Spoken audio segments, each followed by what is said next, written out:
If you're experiencing audio desync issues in Roblox, follow these steps to help resolve the problem. This guide will walk you through the process of troubleshooting and fixing audio desynchronization. Step 1. Check your internet connection.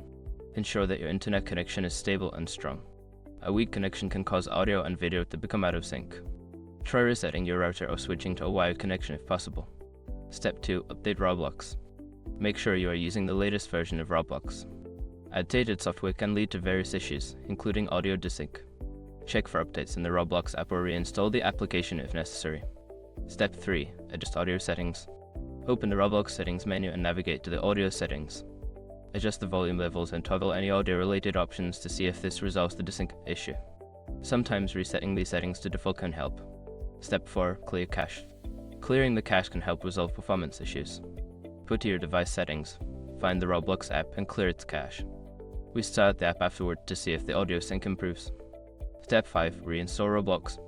If the problem persists, consider uninstalling and then reinstalling Roblox. This can help eliminate any corrupted files that may be causing the audio desync. After reinstalling, launch the game and check if the issue is resolved.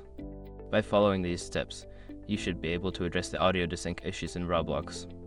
If problems continue, consider reaching out to Roblox support for further assistance.